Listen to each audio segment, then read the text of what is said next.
السلام عليكم ورحمة الله وبركاته. الحمد لله وكفى وسلام على عباده الذين اصطفى.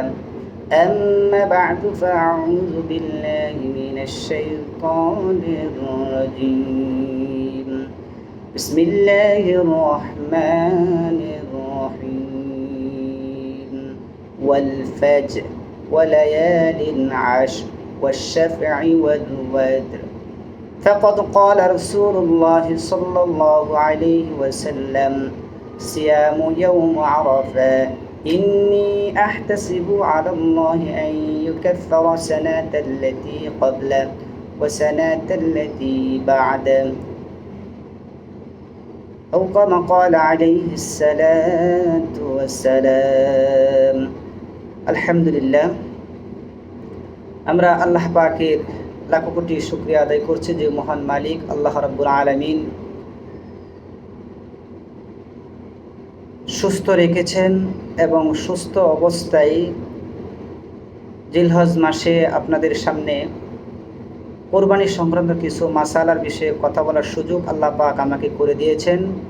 সেই জন্য মনিবের দরবারে শুকরিয়া আদায় করছি, পড়ে নিচ্ছি আলহামদুলিল্লাহ।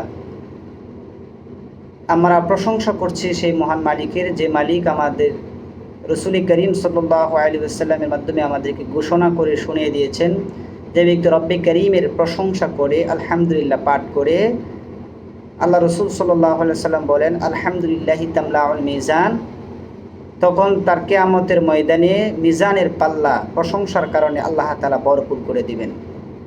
শুধু তাই নয়, অন্য হাদিস থেকে পাওয়া যায় সুবহানাল্লাহি ওয়া বিহামদিহি, এই শব্দ দ্বারা যদি বান্দা 100 বার প্রতিদিন জিকির করে প্রশংসা করে, তাহলে রাসূল করিম সাল্লাল্লাহু আলাইহি ওয়াসাল্লাম বলেন গফিরা লাহু মা তাকদ্দামা মিন যামবি, তখন ওই বান্দার আমলের ভিতরে যদি সমুদ্রে ফেনা পরিমাণ গুনাহ যদি থাকে, তা আল্লাহ রাব্বুল আলামিন বান্দার গুনাহগাতাগুলো আল্লাহ তাআলা ক্ষমা করে দেন। সুবহানাল্লাহি ওয়া বিহামদিহি সুবহানাল্লাহিল আযীম। যাই হোক, আমরা জিলহজ মাসের কোরবানি সংক্রান্ত বেসিক কিছু মাসালার বিষয়ে আপনাদের সামনে কথা বলতে চাই। যদি আল্লাহ তাআলা আমাকে সঠিকভাবে বলার তৌফিক দান করুক, আপনাদের সকলের কাছে দোয়া চাই, আল্লাহ পাকের কাছে সাহায্য চাই। আল্লাহ তাআলা যেন আমাকে কিছু কথা বলার সুযোগ এবং কোরআন এবং হাদিস মোতাবেক বলার তৌফিক দান করেন। আমরা অনেক ভাই আজকে দেখেছি মেসেঞ্জারে, হোয়াটসঅ্যাপে বিরক্ত হয়ে বলছে যে ভাই আপনাকে আগে প্রশ্ন করলে সাথে সাথে উত্তর পেতাম এবং আপনি আমাদের কথা পাশে থাকতেন, কিন্তু ইদানিং দেখছি ভাই যে আপনি আস্তে আস্তে করে বড় হয়ে যাচ্ছেন, পরিচিত হয়ে যাচ্ছেন, বিদায় আমাদেরকে ভুলে যাচ্ছেন, আমাদের প্রশ্নের জবাব দিচ্ছেন না, উত্তর দিচ্ছেন না, পাই না, কল দিলেও পাওয়া যায় না। ভাই আমি আপনাদের কাছে বিনীতভাবে ক্ষমা চেয়ে নিচ্ছি যে আসলেই ভাই বড়ও না, আমি ভাই কোনো আপনাদের প্রশ্নের জবাব দিতে কোনো কার্পণ্য করি নাই। যাই হোক, আল্লাহ পাক যেহেতু আমাকে দ্বীনের খাদেম হিসেবে আল্লাহ পাক কবুল করেছেন, আমি যেন আমাকে আল্লাহ পাক যতটুকু এলেম দান করেছেন, এই এলেমটুকু দিয়ে যেন সারা দেশে যেন আল্লাহ পাক যেন আমাকে খেদমত করার সুযোগ করে দেন। আপনাদের কাছে দোয়া চাই, আল্লাহ পাক যেন আমাকে কবুল করেন, আমিন। কারণ আপনারা জানেন যে আসলে মাদ্রাসা, মসজিদ এবং আরও আনুষঙ্গিক অনেক দায়িত্ব নিয়ে আছি। মাঝে মধ্যে টিভিতে কথা বলতে যাই, চ্যানেলে কথা বলতে হয়, এই সবাতে ভাই একটু ব্যস্ততা আছি, আপনারা কেউ ভাই সবাই কমার দৃষ্টিতে দেখবেন। যাই হোক, অনেকেই আমি দেখেছি প্রায় কোরবানি সংক্রান্ত 27টি প্রশ্ন আমাকে মানুষ করেছে। এর মধ্যে আমি চিন্তা করলাম, বেছে নিলাম যে যেগুলোর প্রশ্নের জবাব মানুষের জানা জরুরি এবং আমাদেরকে বলাটাও জরুরি। তো সেই প্রশ্নকে সামনে নিয়ে আমরা আলোচনার দিকে যাচ্ছি। আমরা আনুষঙ্গিক কথা না বলি, আমরা সরাসরি আলোচনার দিকে তুলে যাচ্ছি। ওমা তাওফিক ইল্লা বিল্লাহ আলাইহি তাওয়াক্কালতু ওয়া ইলাইহিল মুনীব।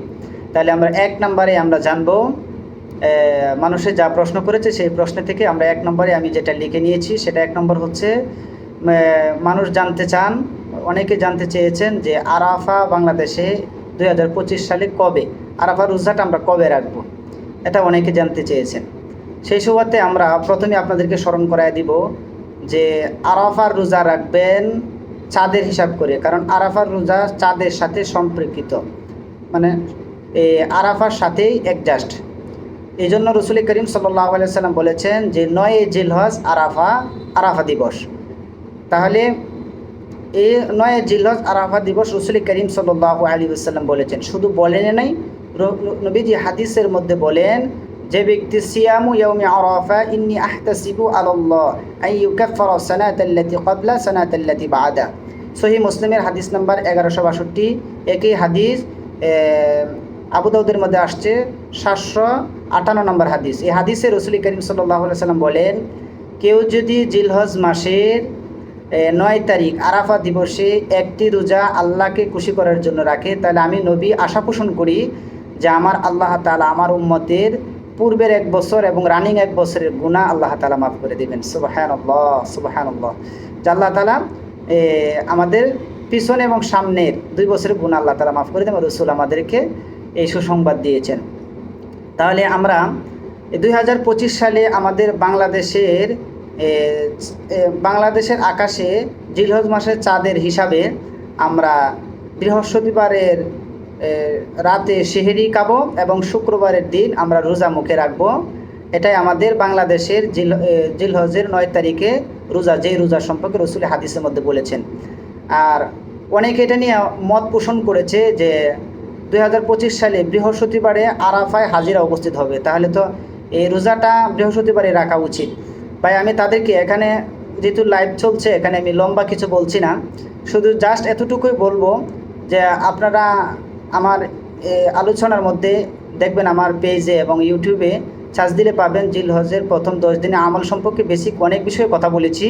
এর মধ্যে একটি বিষয় দেখবেন যে এই বিষয়টার সমাধান আমার আলোচনার ভিতরে আছে, যে আসলে আমরা এটা নিয়ে বাড়াবাড়ি না করে রসুলের হাদিস থেকে, রসুলের জীবন থেকে আমরা পাই রসুল করিম সাল্লাল্লাহু আলাইহি ওয়াসাল্লাম জিলহজের 1 থেকে শুরু করে 9 পর্যন্ত তিনি রোজা রাখতেন। সাহাবায়ে কেরাম রসুলকে প্রশ্ন করেন, ইয়া রাসূলুল্লাহ, আপনি এই জিলহজ মাসে এতগুলা রোজা কেন রাখেন? তো রসুল সাল্লাল্লাহু আলাইহি ওয়াসাল্লাম বলেন, সিয়ামু কুল্লু ইয়াউমিন মিনহা সিয়ামু সানাত। যে ব্যক্তি জিলহজ মাসে 1 দিন রোজা রাখবে, আল্লাহ রাব্বুল আলামিন তার আমল নামার মধ্যে পূর্ণ 1 বছরের রোজা রাখার সমপরিমাণ সওয়াব আল্লাহ তাআলা দান করবে। তাহলে আমি আপনাদেরকে, যারা জিলহজের 9 তারিখ শুক্রবার দিন রোজা রাখতে আপনাদের মনে দ্বিধাদ্বন্দ্ব হচ্ছে, আমি আপনাদেরকে একটা সাধারণ সলিউশন দিব, সেটা হচ্ছে আপনারা 2টা রোজা রাখেন। এক হচ্ছে বৃহস্পতিবারে দিনে রোজা রাখেন, শুক্রবারে দিনে রোজা রাখেন। তো বৃহস্পতিবারে দিনে রোজা রাখলে সৌদির আরাফাত দিবসের সাথেও আপনার রোজা রাখলেন, আর যদি শুক্রবারে রাখেন তাহলে নবীদের হাদিসের যে 9 তারিখের জিলহজের রোজা রাখার ফজিলত এটাও আপনি পেয়ে গেলেন। তাহলে আমরা যাদের ভিতরে সংকোচ আছে, রসুলের হাদিস মানতে আমাদের কষ্ট হচ্ছে, দ্বিধাদ্বন্দ্ব মনে হচ্ছে, তারা 2টা রোজা রাখেন, আর যদি পারেন তাহলে 9টা রোজাও রাখেন। এটা আমরা সাজেস্ট করি, কারণ আমরা হাদিস দিয়ে প্রমাণিত করলাম যে একটা রোজা 1 বছরের সমপরিমাণ সওয়াব, আর জিলহজ মাসের জিলহজের 9 তারিখে আরাফার দিবসের রোজা, 1 রোজাতে 2 বছরের গুনাহ মাফ, আগে এবং পিছনের গুনাহ মাফ। আমরা একটি প্রশ্নের জবাব সম্ভবত আপনাদেরকে কোরআন এবং হাদিস থেকে দিতে পেরেছি আল্লাহ পাকের অশেষ মেহেরবানিতে নবীর উম্মত হিসাবে। আবার 2 নম্বর প্রশ্ন অনেকে জানতে চান যে কোরবানি এবং কোরবানির সাথে আকিকা দেওয়া যাবে কি না।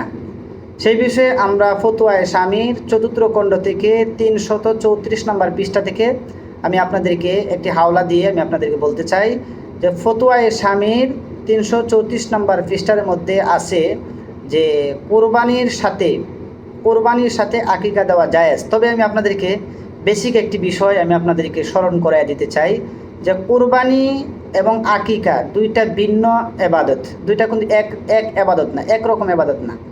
এই কথা বলার কারণ কি? এই কথা বলার 1 নম্বর কারণ হচ্ছে কোরবানি আদায় করতে হয় নির্দিষ্ট দিনের মাধ্যমে, আর আকিকা আদায়ের নির্দিষ্ট কোনো দিন নাই। আমরা একটা পেয়ে গেলাম। এর প্রমাণ হাদিসের মধ্যে আপনি পাবেন। হাদিসের মধ্যে পাওয়া যায় রাসূল করিম সাল্লাল্লাহু আলাইহি সাল্লাম বলেন, সন্তান দুনিয়াতে আসার পর আল্লাহ পাকের নিয়ামতের শুকরিয়া তান সন্তানের 7 দিনের দিনে সন্তানের সুন্দর নাম রাখা, আকিকা করা, এমনকি মাথা মুন্টানো। এবং হাদিসের শেষ অংশে এটাও পাওয়া যায় যে মাথা মুন্টানোর পর, যে মাথা কামানোর পর যে চুলগুলা হয়, এই চুল পরিমাণ যদি বাবার সামর্থ্য থাকে, স্বর্ণ এবং রূপার সদকা যেন করে নেয়, এটা মুস্তাহাব আমল। তাহলে আমরা পেলাম যে আকিকা 7 দিনের দিনে করাটা রসুলের সুন্নাহ। 7 দিন না পারলে 14 দিন, 14 দিন না পারলে 21 দিন, এটা হচ্ছে সুন্নাহ। তবে আমি আপনাদেরকে বলে নেই, আর কোরবানি হচ্ছে শুধু নির্দিষ্ট 3 দিন। 3 দিন কখন থেকে? জিলহজের 10 তারিখ ফজর থেকে শুরু করে জিলহজের 12 তারিখ সন্ধ্যা পর্যন্ত এই কোরবানির নির্দিষ্ট সময়। এই নির্দিষ্ট সময়ের ভিতরেই কোরবানি দিতে হবে, এটাই আল্লাহ পাকের পক্ষ থেকে এবং রসুলের হাদিস থেকে আমরা নির্ধারিত সময় পেয়েছি। তাহলে আমরা দুইটা ভিন্ন ইবাদত এই জন্য বললাম যে কোরবানির নির্দিষ্ট দিন আছে, আর আকিকা নির্দিষ্ট কোনো দিন নেই। বছরে যে কোনো দিন কোরবানি আকিকা করা যায়। এবং আপনি দেখেন আরেকটি ভিন্ন বললাম এই কারণে, আপনি আকিকা করবেন আপনার জীবনে একবার। এবার আপনি 100 বছর বাঁচেন, 1000 বছর হায়াত পান, আপনি আকিকা জীবনে একবারেই করবেন।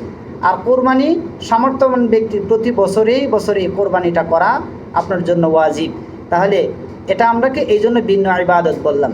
তাহলে আমরা যারা পারি, যাদের সমর্থন আছে, তারা যেন আকিকাটা 7 দিনের দিনে দিয়েই রসুলের একটা সুন্নাহ হাসিল করি এবং সুন্নত মোতাবেক যেন কাজটা করি। তবে যদি না পারেন, জীবনে যে কোনো সময় আপনি 50 বছর পরেও যদি দেন, আপনার জন্য জায়েজ আছে। কোরবানির সাথে আকিকা জায়েজ আছে, এতে কোনো সন্দেহ নেই। এটা ফতোয়ায়ে স্বামীর মধ্যে পাবেন, 74 নম্বর খণ্ডে 334 নম্বর পৃষ্ঠারে এটা হাওলা দেওয়া আছে। 3 নম্বর প্রশ্ন জানতে চেয়েছেন, কোরবানি 10 এবং 11 এবং 12 তারিখ এই 3 রাতে কি কোরবানি দেওয়া জায়েজ আছে কিনা অনেকে জানতে চেয়েছেন। এটা ভাই অত্যন্ত গুরুত্বপূর্ণ। অনেকে আমরা এই বিষয়টা সম্পর্কে জানি না, বেকেফাল। অনেকে আমরা এই বিষয় সম্পর্কে আমাদের কোনো জানি না এবং জানতে চাইও না।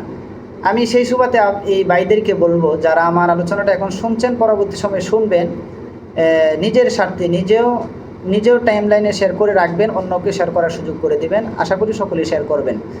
তাহলে আপনারা এই প্রশ্নের জবাবে রাতে কোরবানি করা যাবে কিনা, সেই প্রশ্নের জবাবে অনেক কিতাব থেকে হাওলাই পাওয়া যায় যে 2 রাত্রে কোরবানি করা জায়েজ, 3 রাত্রে কোরবানি জায়েজ নয়।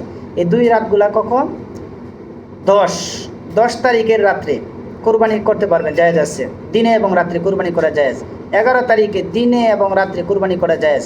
12 তারিখ দিনে কোরবানি জায়েজ, রাতে কোরবানি জায়েজ নয়। কারণ রাত্রে করলে কোরবানি হবে না, এটা স্বাভাবিক জবাই হবে। কেন বললাম? কারণ আমি আপনাদের সামনে এই মশালাটা আগেই ক্লিয়ার করলাম যে কোরবানির দিন হচ্ছে 3 দিন। এর মধ্যে জিলহজের 10 তারিখ ফজর থেকে শুরু করে 12 তারিখ জিলহজের 12 তারিখ সূর্য অস্ত পর্যন্ত কোরবানির নির্দিষ্ট সময়। তাহলে 12 তারিখের পরে তো আর জিলহজের দিনটা নির্ধারিত রইল না। সেই সুবাদে আর রাতে কোরবানি করলে কোরবানি হবে না, এটা স্বাভাবিক জবাই হবে। আমরা আশা করি আপনারা উত্তর পেয়েছেন।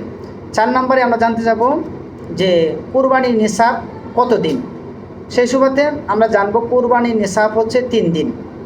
যেই 3 দিন কোরবানি জায়েজ, এই 3 দিনে কোরবানি নিসাব। মানে হচ্ছে এই 3 দিনের ভিতরে যে কোনো সময় কোরবানি দেওয়ার মতো নিসাব পরিমাণ সম্পদের মালিক হবেন 7.5 ভরি স্বর্ণ এবং 52 ভরি রূপার সমপরিমাণ মালিকানে দিন টাকা বা সম্পদের বা ব্যবসা বাণিজ্যের যে শৌখিন জিনিসের মালিক হবেন, তখনই আপনার উপর কোরবানি দেওয়া ওয়াজিব।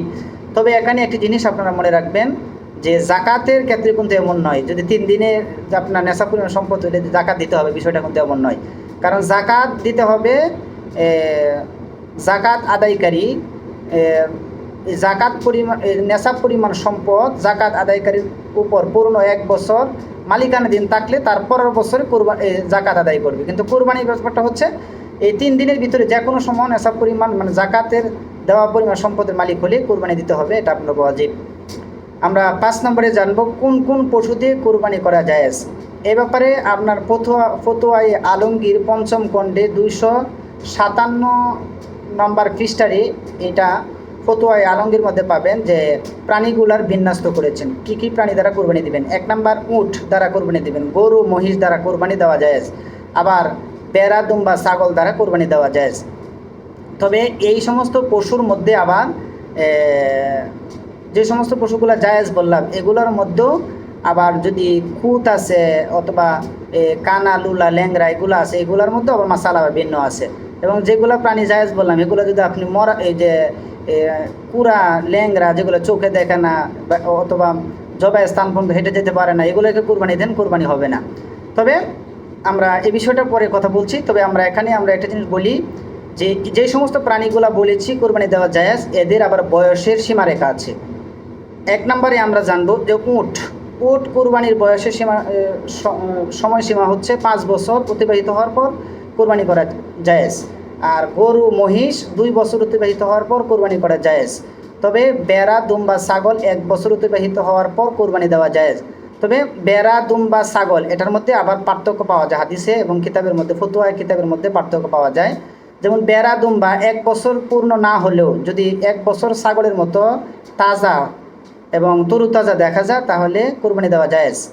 আর ছাগলের ক্ষেত্রে 1 বছর পূর্ণ হয় নাই কিন্তু দেখতে 1 বছরের ছাগলের মতো, এটা আমরা অনেক শুনেছি যে কুরবানি দেওয়া জায়েজ, কিন্তু আসলে এটা ফতুয়ায় যতগুলা কিতাব আছে এগুলোর মধ্যে এটাকে জায়েজ বলে ঘোষণা করা হয় নাই। কারণ ছাগল পূর্ণ 1 বছর হওয়াটাই বাধ্যতামূলক, 1 বছর হলেই ছাগল দ্বারা কুরবানি করা যাবে। 6 নম্বর হচ্ছে গোশত বাগে কম বেশি হলে কি কুরবানি হবে? জি, জানতে চেয়েছেন মোহতারাম ভাই, এটা একজন আলেম মানুষ জানতে চেয়েছেন যে আসলে এখানে বিষয়টা হচ্ছে যে কুরবানির ভাগ বন্টনটা ব্যাপারে আমরা বলবো যে এটা এতটাই সতর্ক রাখবেন, কারণ কুরবানির গোশতের ভাগ বন্টনে যদি কম বেশি হয়, যদি বন্টনকারী এবং শরীকে যারা কুরবানি দিচ্ছে তাদের মধ্যে যদি মন মালিন্য সৃষ্টি হয়ে যায় তাহলে কুরবানি হবে না, কুরবানি প্রসিদ্ধ হবে না। সে সুবাদে প্রয়োজনে আমরা মেপে পাল্লা দিয়ে মেপে আমরা এটা করে নিব, তারপর আমরা এই কুরবানির গোশতগুলো সকলের মধ্যে বন্টন করবো ইনশাআল্লাহ। আল্লাহ তাআলা যেন আমাদেরকে তৌফিক দান করে সঠিকভাবে যেন গোশত বন্টন করতে পারে। 7 নম্বর হচ্ছে গর্ভবতী পশু দ্বারা কোরবানি করা জায়েজ আছে কিনা। গর্ভবতী পশু মানে হচ্ছে মানে স্ত্রীলিঙ্গ কোনো প্রাণী দ্বারা কোরবানি জায়েজ আছে কিনা, যে প্রাণীগুলা গর্ভবতী। আমরা জানি যে প্রাণীর ক্ষেত্রে পুরুষ এবং মহিলা এবং যে স্ত্রীলিঙ্গ এবং পুংলিঙ্গ উভয়টাই দ্বারা কোরবানি জায়েজ। তবে আপনারা গর্ভবতী পশুর দ্বারা কোরবানি হবে কিনা জানতে চেয়েছেন। গর্ভবতী পশু দ্বারা কোরবানি হবে, এতে কোনো সমস্যা নাই। সমস্ত ফুকাহে কেরাম একমত গর্ভবতী পশু দ্বারা কোরবানি হবে। তবে এখানে একটি জিনিস মাথায় রাখবেন, গর্ভবতী পশু জবাই করার পর গর্ভবতী পশুর পেটে যদি বাচ্চা জীবিত থাকে তাহলে ওই বাচ্চাটা বের করার পর ওই বাচ্চাটাকেও আল্লাহর রাস্তায় জবাই করতে হবে। এটা এই মাসালাটা মাথায় রাখবেন। গেল। আর 7 নাম্বার 8 নাম্বার হচ্ছে 8 নাম্বার ফতোয়া যারা জানতে চেয়েছেন যে বন্দা কোনো গাভী দ্বারা কুরবানি করা যাবে কি না। মানে বন্দা বলতে বোঝানো হয় যে পশুর কোনো বাচ্চা জন্ম দেওয়ার ক্ষমতা রাখে না, তাকে বন্দা বলি আমরা। এই বন্দা পশু দ্বারা কুরবানি দেওয়া জায়েজ আছে কিনা। এই বন্দা পশু দ্বারা কুরবানি দেওয়া জায়েজ আছে, এটা ফতোয়ায়ে আলমগীরও জায়েজ বলেছেন, ফতোয়ায়ে স্বামীর মধ্যেও জায়েজ বলেছেন, দুটোটাই জায়েজ আছে বলেছেন। এতে কোনো রকম কেউ মন্তব্য পোষণ করে নাই। কারণ এটা বাচ্চা না ধারণ করার কারণে কুরবানি করতে পারবে না এমন কোনো মাসালা নাই। সেই জন্য আমরা বন্দা গাভী দ্বারাও কুরবানি জায়েজ আছে, এতে আমাদের কোনো সন্দেহ রাখার অবকাশ নেই। 9 নাম্বার হচ্ছে মৃত ব্যক্তির পক্ষ থেকে কুরবানি করা জায়েজ আছে কিনা। মৃত ব্যক্তির পক্ষ থেকে কুরবানি করা জায়েজ আছে, এতে কোনো সন্দেহ নেই। মৃত ব্যক্তির পক্ষ থেকে কোরবানি করতে পারবেন, জায়েজ আছে। তবে মৃত ব্যক্তির পক্ষ থেকে যদি ওসিয়ত করা থাকে তখন ফতোয়া ভিন্ন। যেমন মৃত ব্যক্তি মৃত্যুবরণ করার আগে যদি সে ওসিয়ত করে যে আমার পক্ষ থেকে কোরবানি দিবে, তাহলে মৃত ব্যক্তির ওসিয়ত করার পর যদি মারা যায় তাহলে বন্টনে যে গোশতটুকু পাবেন এই গোশতটুকু সদকা করে দিতে হবে।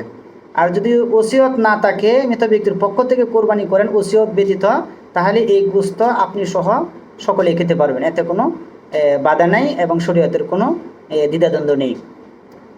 আমরা 10 নম্বরে জানতে পারবো কোরবানির গোশত অন্য কোনো ধর্ম অবলম্বী মানুষদেরকে দেওয়া যাবে কিনা।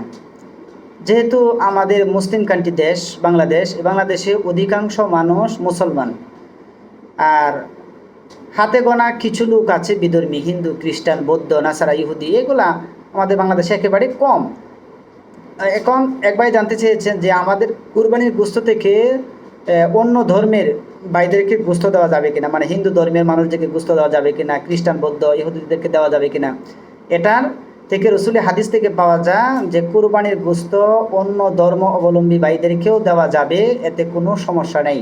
এবং কোরবানির কোনো ক্ষতি হবে না, এবং কোরবানি দাতারও কোনো ক্ষতি হবে না, সবেরও কোনো ঘাটতি হবে না, দিতে পারবেন, এতে কোনো সমস্যা নাই। 11 নম্বরে আমরা জানব কুরবানির দিন মুরগি, হাঁস, কবুতর এগুলাকে জবাই করা যাবে কিনা। দেখেন ভাই, আমাদের মধ্যে থেকে সকলেই তো কুরবানি দেওয়ার সমর্থন সবারই নাই, অনেকেরই নাই ভাই। যাদের কুরবানি দেওয়ার সমর্থন নাই ওরা কি কুরবানির দিন মুরগি, হাঁস, কবুতর এগুলো কি জবাই করবে না? আল্লাহ রাসূল সাল্লাল্লাহু আলাইহি ভাই, ইসলাম তো এত কঠিন নয়, ইসলাম সহজ। কারণ রাসূল বলেছেন ইসলাম সহজ, ইসলাম কঠিন নয়। বরং আপনি কোরবানির দিন মুরগি, হাঁস এবং কবুতর অন্যান্য প্রাণী জবাহ করতে পারবেন, কোনো সমস্যা নয়। তবে এটা কুরবানি নিয়ত করা যাবে না, কারণ এটা দ্বারা কুরবানি হবে না, এটা কুরবানির পশু নয় এবং কুরবানির কোনো প্রাণী নয়। আমরা যাই হোক, আল্লাহ রাব্বুল আলামিনের অশেষ মেহেরবানিতে আমি গুনাহগার যে আপনাদের সামনে বেশি কিছু ফতোয়া এবং মাসালার ব্যাপারে কথা বলেছি।